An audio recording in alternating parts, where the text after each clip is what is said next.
হতাশ মনে সোপি যখন পার্কের দিকে ফিরছিল, তখন সে জানতো না যে তার জীবনের সবচেয়ে বড় মোড়টি একটু পরেই আসতে চলেছে। হাঁটতে হাঁটতে সে একটা পুরনো শান্ত চার্চের বা গির্জার সামনে এসে দাঁড়ালো। চার্চের জানলা দিয়ে হালকা আলো বেরোচ্ছিল, ভেতর থেকে ভেসে আসছিল একটা মিষ্টি সুর, অর্গানের অর্কেস্ট্রা। সোপি থমকে দাঁড়ালো। এই সুরটা তার খুব চেনা।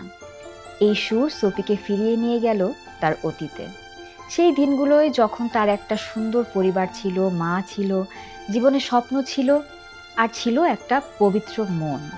এই মিষ্টি সুর আর চার্চের পবিত্র পরিবেশ সোপির ভেতরের মানুষটাকে নাড়া দিয়ে উঠল।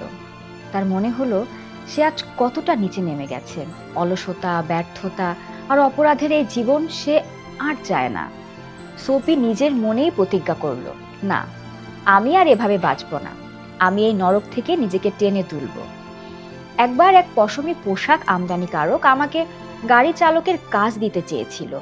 কালই আমি তাকে খুঁজে বের করব আর কাজটা চেয়ে নেব। আমি আবার একজন সম্মানিত মানুষ হব। সোপির চোখে তখন নতুন করে বাঁচার স্বপ্ন, তার বুকে তখন এক অদ্ভুত শান্তি। ঠিক তখনই একটা শক্ত হাত এসে পড়ল সোপির কাঁধে। সোপি ঘুরে তাকালো, সামনে দাঁড়িয়ে একজন পুলিশ অফিসার। পুলিশ জিজ্ঞেস করলো, এখানে দাঁড়িয়ে কি করছো? সোপি অবাক হয়ে বলল, কিছুই না। পুলিশের গলা আরো কঠোর হলো, কিছুই না? চলো আমার সাথে। ভবঘুরের মতো গভীর রাতে এখানে দাঁড়িয়ে থাকা চলবে না। সোপি তর্ক করার চেষ্টা করলো, কিন্তু ততক্ষণে অনেক দেরি হয়ে গেছে। পরদিন সকালে আদালতের বিচারক সোপির দিকে তাকিয়ে রায় দিলেন, ব্ল্যাকওয়েলস আয়ারল্যান্ডের জেলে 3 মাসের সশ্রম কারাদণ্ড। যে জেলখানা পাওয়ার জন্য সোপি কত অপরাধ করার চেষ্টা করলো, সমাজ তাকে পাত্তা দিল না। আর যখন সে সত্যিই একজন ভালো মানুষ হতে চাইল, ঠিক তখনই সমাজ তাকে অপরাধী বানিয়ে খাঁচায় পুরে দিল।